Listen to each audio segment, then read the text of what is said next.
नमस्कार जी, उत्तर प्रदेश उत्तराखंड देखने आप। मैं हूं कुंदन जमयाल। मिडिल ईस्ट में जारी महायुद्ध के बीच भारतीयों के लिए राहत बड़ी खबर है।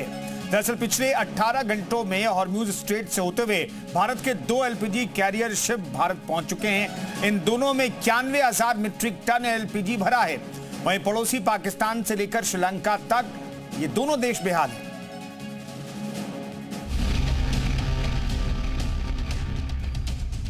गुजरात के वाडिनार पोर्ट पर LPG cargo ship Nanda Devi में न सिर्फ एलपीजी भरा हुआ है बल्कि हॉर्मूज स्ट्रेट के रास्ते यहां पहुंचा।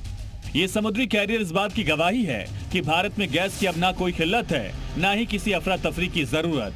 ये बात हम इसलिए कह रहे हैं क्योंकि नंदा देवी की पहुंचने से ठीक 18 घंटे पहले एलपीजी कैरियर शिवालिक गुजरात के ही मुंब्रा पोर्ट पर पहुंच चुका है। दोनों शिप में 2 समानताएं हैं। एक तो ये दोनों ही हॉर्मूज स्ट्रेट के रास्ते अपने वतन पहुंचे और दोनों के लिए भारत ने अपनी कूटनीतिक सूझबूझ दिखाई है। जिस हॉर्मूज स्ट्रेट को लेकर अमेरिका और ईरान ने नाक का सवाल बनाया हुआ है, एक दूसरे को धमकी और चेतावनी दे रहे हैं, वहीं हॉर्मूज स्ट्रेट भारत के लिए राहत का रास्ता बन गया है। सबसे पहले कल LPG career Shivalik Mumbra port पहुंचा, जिसमें 45,000 मीट्रिक टन एलपीजी भर कर लाया गया। फिर आज सुबह कैरियर नंदा देवी वाडिनार पोर्ट पहुंचा। एक तरफ भारत में पेट्रोल से लेकर गैस को लेकर सरकार और जनता राहत की सांस ले रही है, तो दूसरी ओर है पाकिस्तान जो बेहाल है।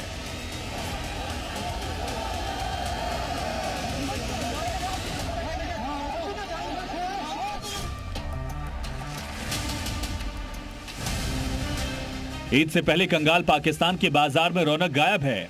महंगाई की मार ऐसी है कि आम लोग जरूरी सामान तक खरीदने से पहले कई बार सोच रहे हैं। आटा, दाल, तेल, सब्जियां, हर चीज की कीमत लोगों की जेब से बाहर होती जा रही है। पाकिस्तान पहले से ही भारी कर्ज के बोझ तले दबा हुआ है और अब मिडिल ईस्ट में जारी जंग ने उसकी मुश्किल और बढ़ा दी। कच्चे तेल की कीमत बढ़ने से पाकिस्तान में हाहाकार मचा है।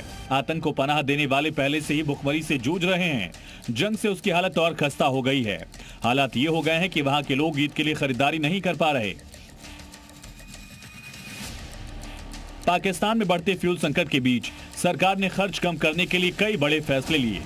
प्रधानमंत्री शहबाज शरीफ की अध्यक्षता में हुई बैठक में तय किया गया कि सरकारी कर्मचारियों की सैलरी में 5% से 30% तक कटौती की जाएगी।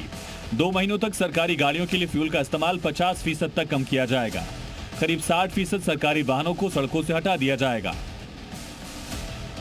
इंटरनेशनल मार्केट में क्रूड ऑयल $153 प्रति बैरल पहुंच चुका है और पाकिस्तान वाला ही हाल श्रीलंका का भी होने जा रहा है। तेल बचाने के लिए श्रीलंका में सरकारी दफ्तर सिर्फ 4 दिन खुलेंगे। पेट्रोल डीजल की कीमतों में 8% का इजाफा किया गया। लोगों के लिए पेट्रोल और डीजल की राशनिंग कर दी गई। अब नजर इस बात पर है कि मिडिल ईस्ट का यह संघर्ष आगे किस दिशा में जाता है और उसका असर दुनिया पर कितना भारी पड़ता है, क्योंकि ना इजराइल अमेरिका मानने को तैयार हैं और ईरान भी लगातार जवाबी कार्रवाई कर रहा है। ब्यूरो रिपोर्ट, जी मीडिया।